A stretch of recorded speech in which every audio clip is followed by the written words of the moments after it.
All right, everybody, this is Emar Soput, the Sports Inquirer, and this edition of Fighting Peaches features Brett Surrency from Georgia State's men's soccer. Brett, thank you for joining us a day after the loss. We appreciate your professionalism and speaking with us. And we'll go to the Georgetown match and then look on the rest of the season. A tough matchup, scoreless at halftime. Let those two goals in later on in the second half. Just overall impressions of that match and just not being able to score those goals to level it out. Yeah, no, I mean, first of all, Georgetown's an excellent team. Full credit to them, and I can't say enough about them as a group and how they're set up and how they compete. Certainly an impressive group, and reason why they were probably the 2019 national champions. For us, it wasn't our best day. I didn't think we were terribly sharp and just lacked a little bit of quality. I thought we defended quite well, actually. But just the moments where we needed a bit of sharpness and quality, was just lacking. And whether that was just a little bit of fatigue, mental and physical. We obviously had some injuries going into it. We had a pretty big injury to Ross Finney early in the game where he didn't play the rest of the way. For whatever reason, and certainly not one to sit and make excuses, we just weren't really up to the standard that we expect of ourselves on the day. And when you play against a great team like Georgetown, you're going to need to be firing on all cylinders. So, again, full credit to Georgetown for getting the win and moving on. Yeah, and you mentioned the defense outshot 18-7, especially in the first half. It seemed like they were a lot on your end, but still only able to limit them to two goals. One of them was on a penalty kick. I thought that the numbers say that it was a very one-sided, but as you mentioned defensively, I thought you held your own in that end. Do you kind of agree with that assessment, even though the numbers maybe skewed towards the other sides of that? I think we had a distinct strategy going into the game. We were okay and comfortable with them. Having some of the ball and realizing we were going to need to defend. I think it was the moments in transition from defense to attack where, we just had a lot of technical breakdowns, and you just can't do that when you're talking about the second round of the NCAA tournament. So, we would have liked to have been sharper, but unfortunately, that's just not the way that it went yesterday. And again, Georgetown's a really good team, and we can hold our head to a certain height, I think, by competing with them and keeping it 0-0 for 70 minutes, knowing that we didn't play up to our standard. But in the same breath, there's a good bit of disappointment in not winning and not advancing. And I think for us, we're always looking each year to raise the bar, and I think we did that this year, and hopefully moving forward, it's something that we can continue to raise. You're speaking of moving forward. What was that situation like for you? Winning 13 matches, first ever win in the NCAA tournament, going to Charlotte, a strong program, going to Georgetown, who are the number 3 overall seed in this tournament. How do you take these matches and just continue to build your program to reach those heights and become a perennial, NCAA tournament team? Well, that certainly is the goal. I mean, it's we tell the guys all the time it's really difficult to win games in college soccer.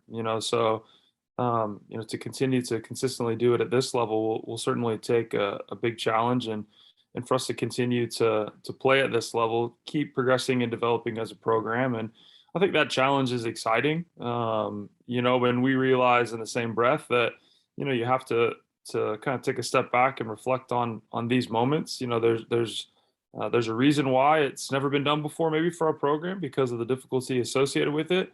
But in the same breath, it was a lot of fun. We want to try and be here again.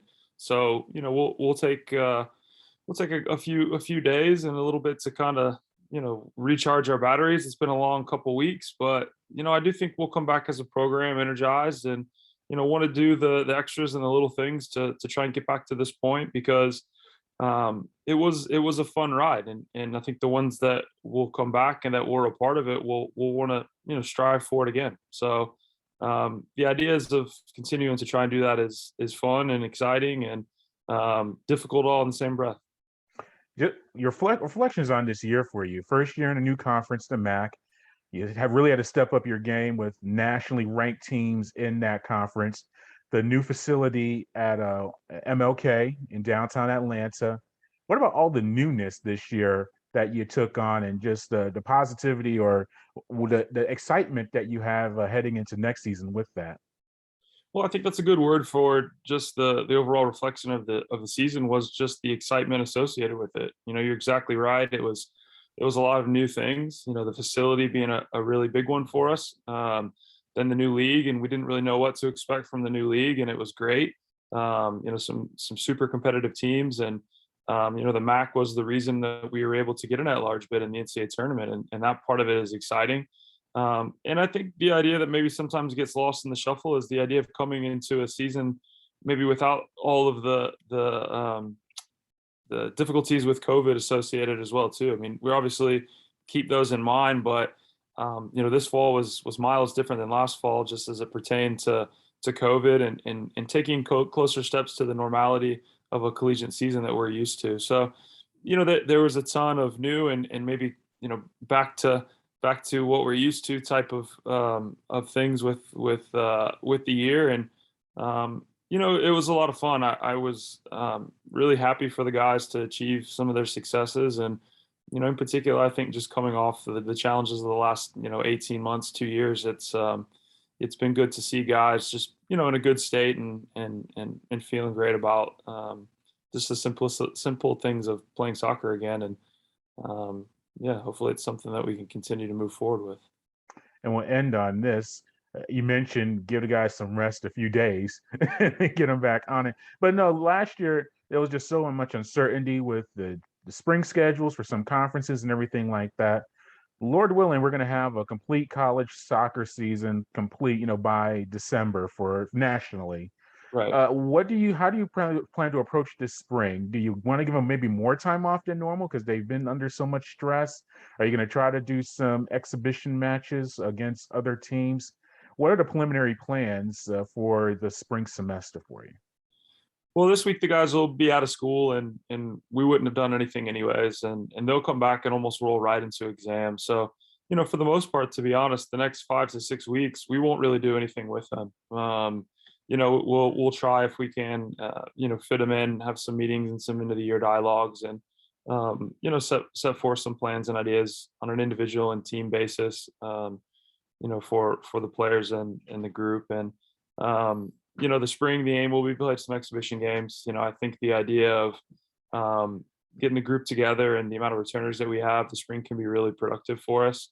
And yeah, we're looking forward to it. I think even this, again, the finish to the season is an interesting balance. It's one of those where there's some positivity or a lot of positivity because of the way the season went, but in the same breath, you have a bit of a bad taste in your mouth because the way things ended and maybe not playing up to your standards. So I think the motivators that you look forward to drive you for the spring and leading up to next fall when things kick off again are there, and it'll be fun to try and push those buttons from the guys and see if we continue to progress forward as a group and as a program.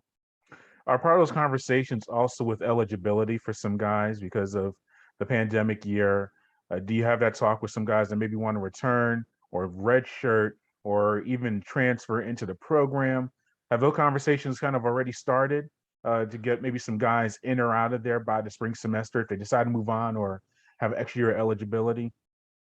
Yeah, we've had those conversations, and they've been ongoing for a number of months, to be honest with you. Obviously, since the decision by the NCAA was made to give the extra COVID year. So, for the guys in the immediate, we'll follow back up with those combos. We've had quite a few of them, and some of it is just trying to figure out what their educational plan looks like now as well too, and making sure that it can still match up to their goals. But yeah, those are all consistent and constant chats. We feel really positive about the group that we'll probably use that extra year. But it's a balance too. We want to make sure that again we're using it and the guys are using it for good measures and good means. In terms of being productive. And some of these guys will take advantage of it by getting a master's degree. Some of them it'll get a second major in their undergrad degree. And so we just want to ensure that we're looking big picture and making sure that we're still setting these guys off to meet their career goals and their life after college as well too. So yeah, those will be constantly evolving, I think, as the months go on. But we feel pretty optimistic about the group of guys that will be using that extra year and coming back for the fall season. Oh, Coach, thank you for your time throughout this entire season. We've greatly appreciated it. And we'll give you a break also from speaking to me every day or every week, it seems like. But no, we'll catch up maybe during the spring semester once you know your roster and your schedule's a little bit more laid out. But thank you once again for a great 2021 season speaking with us. Yeah, no, thanks for taking the time. It's always been a pleasure. All right.